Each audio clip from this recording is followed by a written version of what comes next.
안녕하세요. 오늘부터 여러분에게 그 국가유공자 되시는 본인분과 그 다음에 배후자 유족, 그 다음에 배후자 직계 가족 아들이 여러 형제면 한 명만 신청할 수 있거든요. 그래서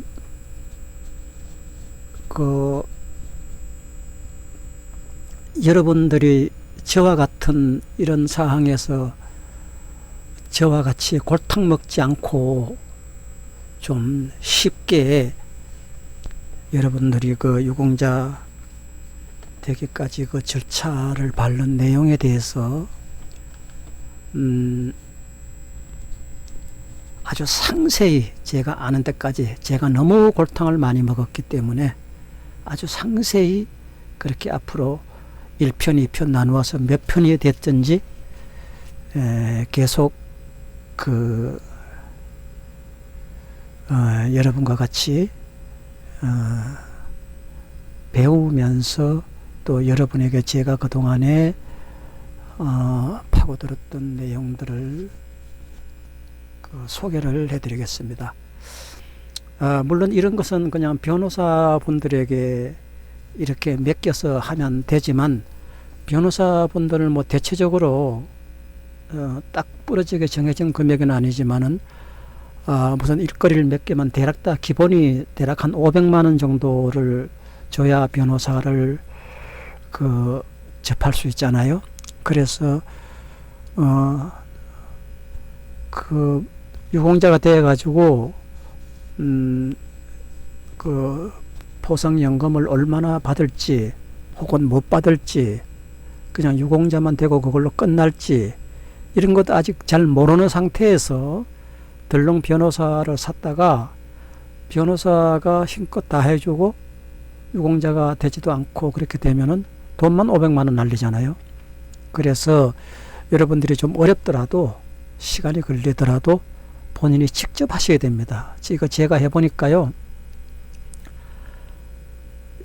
엄청나게 힘든 일이에요. 그래서 여러분들이 저와 같이 헤매는 일을 하지 않게 하기 위해서 제가 아주 상세하게 제가 겪었던 일을 여러분에게 소개해 드리겠습니다. 제 같은 경우는 저희 아버지가 6.25 때 참전하셔 가지고 다리에 총상을 입고 수술해 가지고 총알을 다 뺀 상태에서 입대한 지 약 1년 7개월 정도 되는 것 같아요. 그렇게 해서 이가사 제대라고, 일본 말인가? 이가사 제대라고 이제 그렇게 제대를 해서 집에 오셔가지고 결국은 그 상처로 인해서 양쪽에 목발 짚고 제대를 하셨는데, 결국은 후유증도 나고 그 상처로 인해 가서 한 몇 년 있다 돌아가셨어요.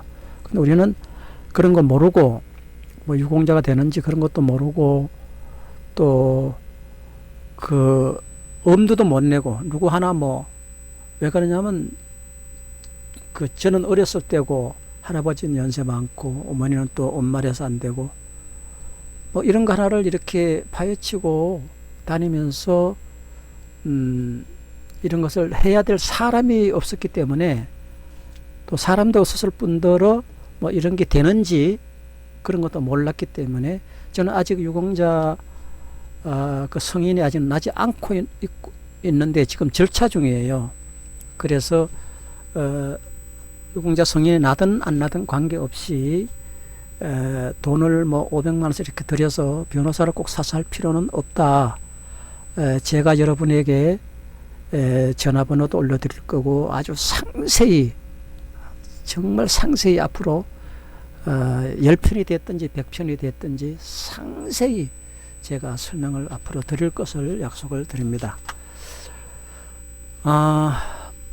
제가 이걸 해보니까 제일 그 궁금한 게 한 가지가 있었어요. 그래서 그 사막 문의해 봤지만은 그 궁금한 내용을 알려주는 사람은 아무도 없었어요. 그것은 뭐냐면은 이 유공자가 되려 그러면은 상이잖아.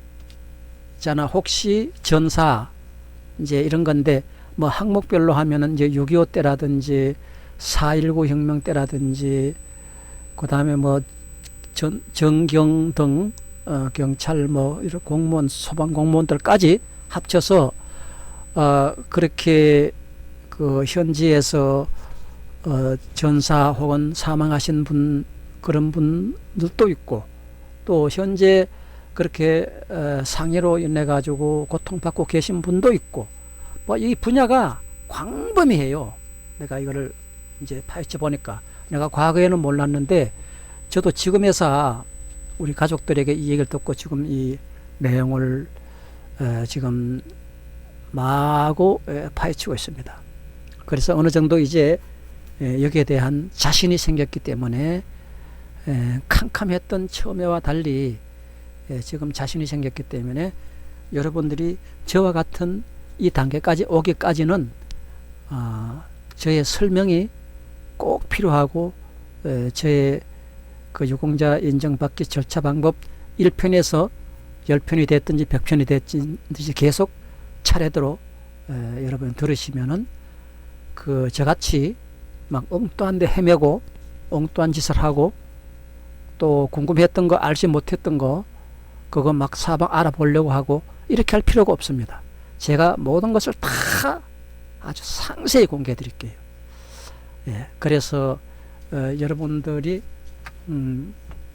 그 유공자 관련된 분 제가 말씀드리는 조금 전에 말씀드린 거기에 해당되는 분들은 제 얘기를 앞으로 계속 들어주시면은 아주 명쾌한 답을 저에게서 받을 수가 있습니다. 그리고 제가 영상을 만들 때마다 밑에 전화번호를 올릴 테니까 관련된 내용을 또 잘 모르시는 분은 전화해 주시면 제가 또 아는 데까지 설명을 해 드리겠습니다.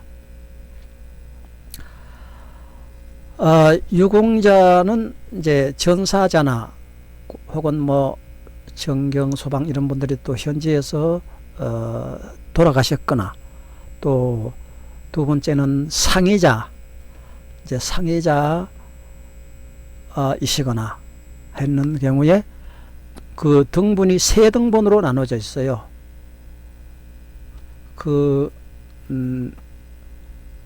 다달이 이제 그 유공자로 인정되어서 보상받는 그 내용이 세 단계로 되어 있어요. 첫째는 뭐냐면 본인이 있고, 두 번째는 배우자가 있고, 배우자는 이제 뭐 여군에 가서 여자분이 이제 그런 일이 있다라면 남편분이 배우자가 되고, 남편이 그렇으면 여자분이 배우자가 되는 거잖아요. 그래서 배우자가 보상을 받는 방법이 있고, 그 다음에 자녀가 보상을 받는 방법이 있는데, 자녀는 여러 명이면 한 명만 할 수 있다는 거죠. 자, 그렇게 해서 이 세 분야에 관련되어 있는 분이 유공자로 인정받으면서 그의 등급을 상해자라 그러면 상해자에 대한 등급이 있습니다. 등급이 1급에서 7급까지 있는데 그 등급 받는 관계라든지 또 예를 들어서 전사나 혹은 소방 경찰 이런 분들이 일선에서 불을 끄다가 뭐 사망이라든가 이렇게 여러 가지 관계로 돌아가신 분이라든가 뭐 이런 관계가 이제 분야가 점점 이렇게 많아지잖아요. 그래서 어떤 관계든지 국가를 위해서 일하는 공무원은 다 돌아가시거나 그 다음에 상해를 받으셨거나 하면은 유공자를 인정받을 수가 있고 그 다음에 포상을 받을 수가 있습니다. 포상금 범위도 천차만별입니다. 예를 들면 건국훈장 포장이라는 게 있는데 우리나라 같은 경우는 지금 그게 관련 부서에 가서 알아보면은 건국 그 뭐야 훈장, 포상금, 포상받는 그런 내용은 우리나라에서는 한 명만 지금 현재 받고 있다 그래요. 김좌진 장군의 아들이 김두한 분이었었죠.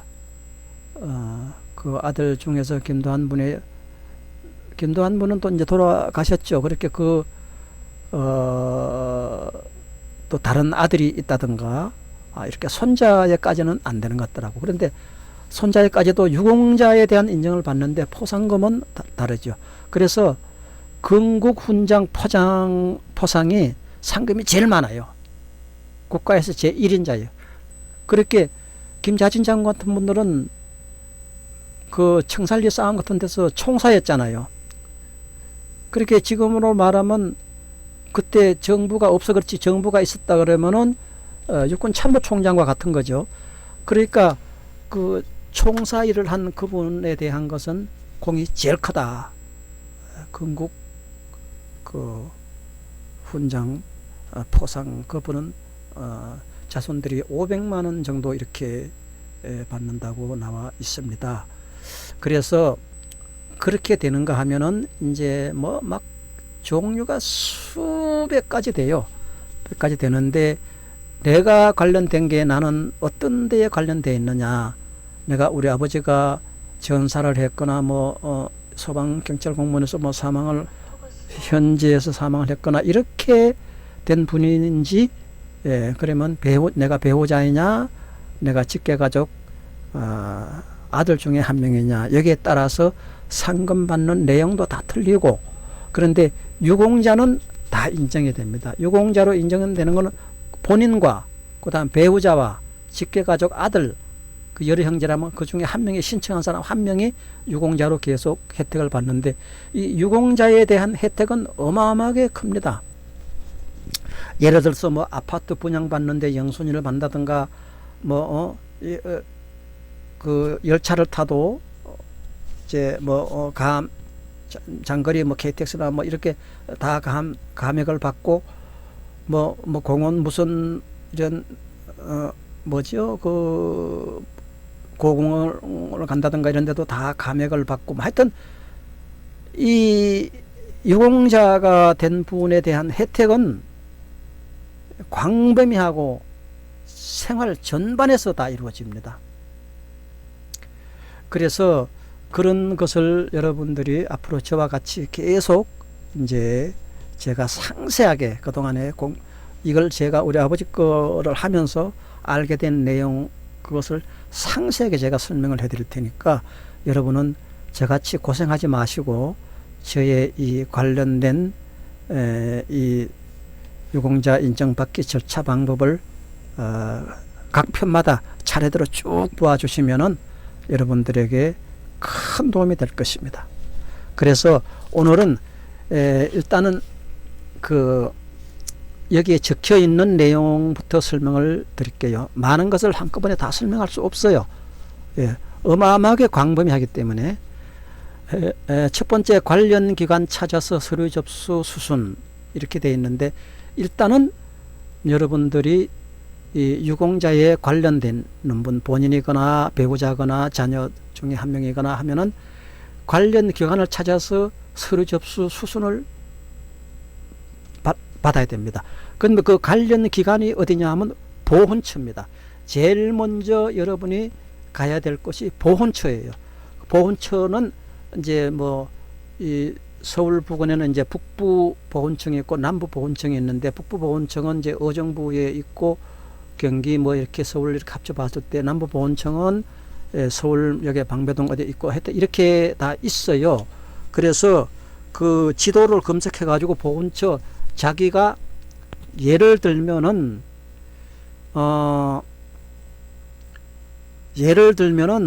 그 상위자라고 한번 가정할 때, 상위자가 지금 어디에 사느냐에 따라서 그 사는 데서 가장 가까운 곳에서 보훈처에 가야만 됩니다. 왜냐하면 다른 데 가도 되긴 되는데, 다른 데 가서 하게 되면은 거기서 결국은 서류가 또 그려 넘어와요. 다 한 뒤에. 그렇게 아주 시간만 많이 걸리고, 하여튼 이것은 시간이 많이 걸리는 내용입니다. 유공자 되기까지. 그 심사하는 분들이 있는데 심사하는 기간만 막 6개월이 걸리고, 또 제가 이거 그 군번 찾기 해가지고 이렇게 하는데도 대략 한 달 정도 이렇게 걸리더라고요. 그래서 시간이 많이 걸리기 때문에 이것은 자기가 그냥 한 1년 이상 이렇게 시간을 두고 이 절차를 밟아야 됩니다. 자, 그러면 제일 첫머리에 나온 관련 기관 찾아 서류 접수 수순 이렇게 되는데, 이것이 제일 먼저 이루어져야 됩니다. 그래서 일단 여러분들이 배우자만 배우자, 그 관련된 분에서 지도 검색해가지고 가장 가까운데 거기에 보훈처를 처음에 찾아가야 됩니다. 보훈처에 찾아가면은 자기에 대한 그 관련된 얘기를 하면은 그분이 뭐를 하라고 서류를 내줘요. 서류가 한 5장인가 6장, 한 10장 좀 안 되는 것 같고 내주면은 거기에 보면은 뭐 하라고 다 나와 있습니다. 그러면은 거기에 보면 자기가 처음에 하니까 이것을 뭘 적고 뭐를 안 적어야 되는지 모르잖아요. 그러면 이제 요즘은 관공서 가면 그 아가씨들이 그런 거 잘해줘요. 어디를 어느 부분을 적어야 되느냐 하고 표시를 해달라 그러면 형광펜으로 이렇게 노랗게 이렇게 여기를 적어야 됩니다. 여기를 적어야 됩니다. 이렇게 다 적어줍니다. 그러면 그걸 적어줘야 됩니다 하고 주는 걸 이렇게 딱 보면은 뭔지를 잘 모르는 게 있어요. 이거를 뭐 내 이름을 적어야 하는 건지 그 상의자 본인 이름을 적어야, 이건 다 모르는 수가 있어요. 그럼 그것을 일일이 거기서 다 물어요. 여기서 뭘 적느냐, 요 노란 표시는 뭘 적느냐, 뭘 적느냐 다 물으면 그 아가씨들 다 가르쳐줘요. 그러면 이제 그것을 옆에 사인해가지고 이거는 뭐 아버지 같으면 그 줄 앞에다 아자 쓰고, 이거든 그 줄엔 나 같으면 나자 쓰고, 이렇게 그 줄에다 쓰지 말고 글씨 앞에다 이렇게 자기만 알게 표시를 해가지고 다 물어가지고 이제 집에 가지고 와요. 거기서 하려고 필요가 없어요. 거기서 해서 될 일도 아니고.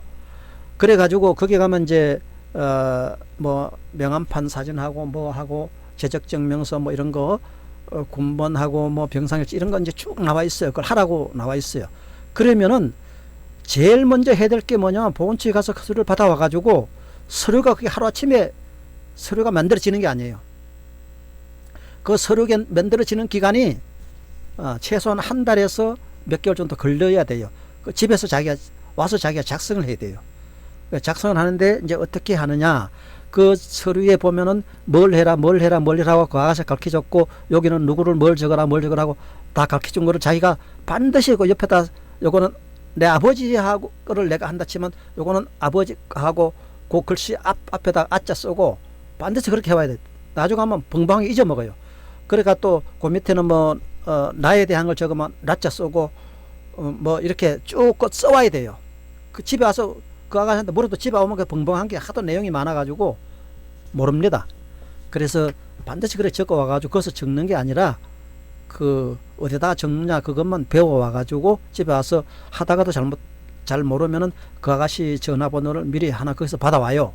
와가지고 집에 와서 다시 요거 모르는데 뭘 적었다 그러면 뭐든지 전문 분야 관련 아가씨들이 그냥 잘 알아요.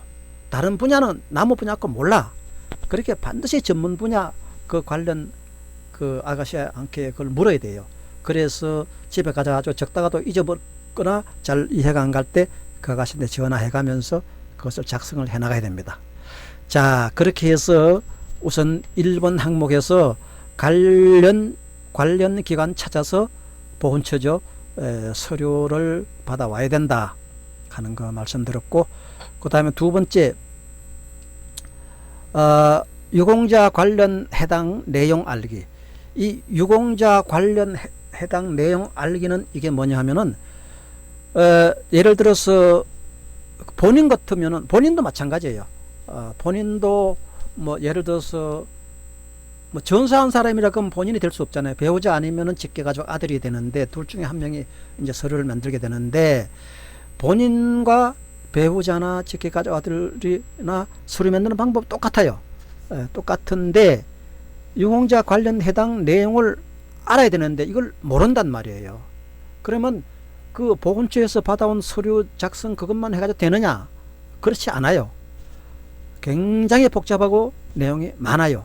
그래서 유공자 관련 해당 내용 알기 항목에서는 뭐가 있느냐면 이 2번 항목에서는 과연 내가 지금 서류를 작성해야 될 게 그 수백 가지 되는 항목 중에서 어느 분야의 내용을 내가 적어야 되느냐. 우선 이거를 딱 찍어내야 돼요. 다른 분야에 있는 거는 그냥 100번 해봐야 그거는 나무 다리 긁기예요. 아무 소용이 없어요. 그렇게 나하고 관련된 내가 이번에 해야 될 분야를 딱 찾아내야 됩니다. 그래서 유공자 관련 해당 내용을 정확하게 우선 찾아내야 돼요. 그럼 예를 들어서 뭐 우리 저 같은 경우와 같이 우리 아버지가 될 수도 있고 또 본인도 될 수 있고 배우자가 될 수도 있어요. 이 서류 작성하는 사람이 세 분야에 있는 사람들이 각기 이 서류를 쓰는데 서류 쓰는 내용은 다 똑같아요. 자, 그래서 어떤 분야에 있는 사람이든 간에 이제 내가 만약 우리 아버지에 관련된 걸 적는다. 그러면은 그 우리 아버지에 대한 서류를 다 만들어 와야 돼요. 먼저. 이 보훈처에서 거기서 척척 적어가지고 금방 끝나는 게 아니에요. 거기서 적어오라는 그 서류를 가져가지고 집에서 적으면서 뭐 적어라 그러면 예를 들어서 아버지 군번을 적어라 그러면 내가 아버지 군번을 어떻게 알아요? 모르잖아요. 그 아버지 군번 찾기 하는 방법이 있어요. 거기서 군번 찾아가지고 또 저기 내용에 보면 병상일지 적어라 그러면 내가 병상일지 아버지 돌아가셨는데 벌써 70년 전에 50년 돌아가셨는데 어떻게 아냐고요. 그걸 다 찾는 방법이 있어요. 그렇게 해서 그것을 해당 관련된 거 나하고 관련된 것만 우선 집중적으로 파야 돼요. 뭐 남하고 관련된 거 지금 뭐 심자전 장군이 한 달에 뭐 500만 원씩 받는다고 해서 나도 500만 원 받는 거 아니에요. 아니고 그 사람이 500만 원 받아가지고 나는 5만 원이나 뭐 500원밖에 못 받을 수도 있어요. 가령 예를 들어서. 그래서 나하고 관련된 얘기를 관련된 부서를 정확하게 찾아가지고 거기에 관련된 것만 파고들어야 돼요. 예. 그래서 관련 해당 내용을 정확히 알아야 된다. 그러면은 관련 해당 내용이 뭐길래 이제 첫째는 전사자라든지 그 다음에 소방이나 이제 경찰 이런 분들은 또 현지에서 일선에서 하다가 돌아가신 분이라든지 이게 이제 같은 내용이고 돌아가신 분. 두 번째는 이제 상해에 이제 관련된 내용인데 뭐 총을 맞았다든지 또 소방 공무원 같은 경우는 뭐 높은 데서 이제 불을 끄다가 뭐 떨어져 가지고 뭐 다리를 다쳤다든지 이런 상해 관련된 내용이 이제 전부 다 제가 공개를 해드릴 거예요. 그렇게 그거를 여러분들이 어떤 부서에 관련되어 있는지를 여러분이 알고 파고들어야 돼. 그래서 나하고 관련된 내용만 정확하게 그 분야만 계속 파고 들어가야만 된다. 이제 하는 것을 미리 말씀드립니다. 저는 막 천방지축으로 뛰어다니면서 모든 것을 다 알아보다가 이제 모든 것을 다 알게 된 거예요. 예. 그리고 세 번째는 초반에 제가 말씀을 드렸죠. 서류 접수는 반드시 본인이 접수를 하러 다녀야 됩니다. 예, 절대로 남에게 맡겨서는 안 됩니다. 왜 안 되느냐면 변호사분들한테 이제 맡겼다. 내가 이거 다녀서 해보니까요. 내가 막 악착같이 내 아버지에 대한 일을 이렇게 하는 거하고 내가 나무 일이다. 지금 돈 받고 나무 일을 한다 그러면 그렇게 안 하. 나무 일을 같으면 이렇게 안 할 거야. 이런 내용이 굉장히 많았어요. 그래서 나무 일은 그냥 관공서 가서 뭐 하라는 대로 하고 뭐 이렇게 서류 받고 그냥 자동으로 되는 거 이런 것만 해주지 자기가 막 애를 써가지고 우리 아버지는 이렇게 해서 급수가 더 대단한 분이다 뭐 이렇게 막 설명하고 이런 거를 본인이 아니면은 그런 것을 할 수가 없어요. 그래서 반드시 이것은 본인이 해야 됩니다. 그 다음에 네 번째 항목에는 그 유족 관계 알기. 네. 유족 관계 알기는 제가 지금 미리 말씀 많이 드렸죠. 유족 관계는 그 다치거나 전사하는 분은 본인이 될 수가 없죠. 하여튼 상해 같은 경우는 본인이거나 아니면 배우자거나 직계가족 아들 중에 한 명이거나 이렇게 해야 되는데 그 직계가족 아들 중에 한 명의 보상을 받으려 그러면은 그 기초수급자에 들어가 보면 그 항목이 여러 가지입니다. 노령연금이 있고, 그 다음에 주거급여가 있고, 그 다음에 이제 기초수급 하여튼 5가지인가 6가지가 돼요. 종사무소 돈을 탈 수 있는 게 살기 어려워가지고, 그렇게 그 살기 어려운 기초수급자 항목에 해당이 돼야 돼요. 주거급여에도 해당이 안 되고, 노령연금에도 해당이 안 되고, 그 해당되는 부서가 따로 있어요. 그렇게 그것이 된 분이래야 되고, 그분의 경우에 자기 아들이 그 내용이 그게 들어가야만 그 서류가 나와요. 그게 원래 54만원 받는 건데 노령연금 30만원 빼거나 24만원 빼기 안 받아요. 그런데 그 24만원을 받을 수도 있을 뿐더러 동사무소에서 그것이 완료돼야 직계가족 아들에게는 연금을 받을 수가 있어요. 그렇게 그것이 그 서류가 완성되려 그러면은 제일 그 서류를 만드는 조건이 보면 거기에 뭐가 있느냐 하면은 아들이 있다든가 딸이 있다든가 해가지고 그 재산이 각각 한 사람마다 재산이 1,000만원 미만, 그 다음에 그 아들 둘 며느리하고 이렇게 이제 벌어들이는 돈이 한 달에 800만원 미만, 그것이 확인이 돼야 돼요. 조작은 안 돼요. 실제 확인이 돼야 되고 다 검사하기 때문에. 그렇게 된 분만 그 유족관계에서 배우자 말고 아들인 경우는 배우자가 받던 그 보상금을 그대로 승계가 돼요. 배우자가 돌아가셨을 때 우리 어머니가 계신다고 우리 어머니가 돌아가시면은 이제 우리 어머니가 받던 그 연금을 제가 받을 수 있어요. 아들 여러 형제면 아들 여러 형제 중에 한 명, 가장 가난한 사람이 이제 신청하는 게 좋겠죠. 그렇게 해서 그 보상을 받을 수가 있습니다. 이거 굉장히 중요한 거예요.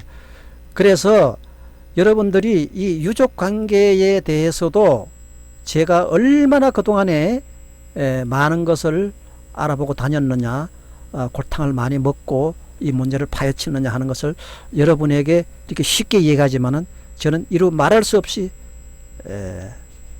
발바닥이 닳고 애를 먹었다는 것입니다. 그래서 이 내용에 대한 거는 우선 정확한 내용을 배우자에서부터 아들에게 승계받을 때 그 관계가 돼야만 되는데, 그렇게 되면은 거기서 얼마가 나오느냐 하면 24만원 정도 이렇게 보상이 나오도록 돼 있어요. 그 이제 어머니가 만약에 100만원 받았다면 100만원 다 받는 거 아니고 그 아들에게는 24만원 나오는데, 24만원도 기초수급자 그 관련된 게 28만원 나오니까 28, 24 하면 62만원이 되잖아요. 그러면 엄마는 가정의 생활비가 돼요.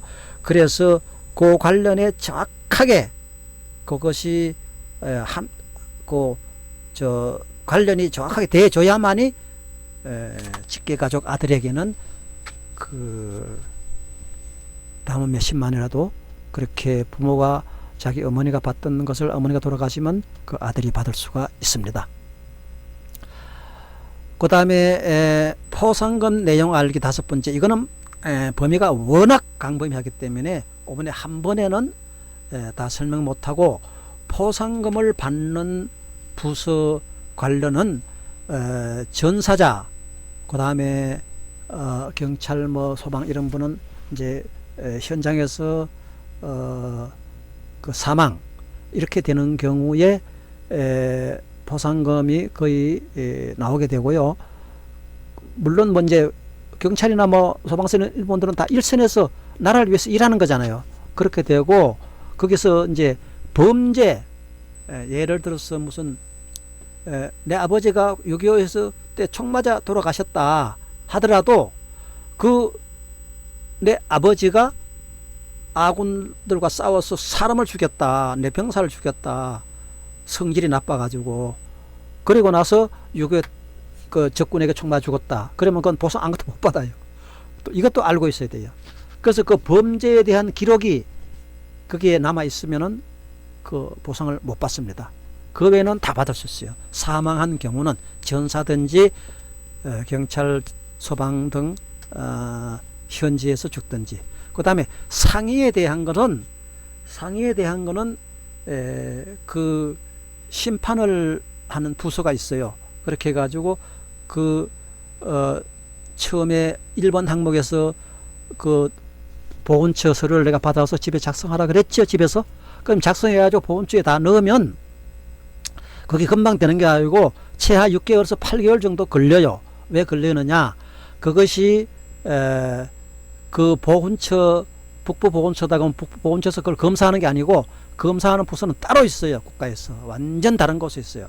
예, 있어가지고 거기서 가서 검사를 하는데 2차로 2번을 검사해요. 상이다 그러면은 거기에 병상일지가 있어야 돼요.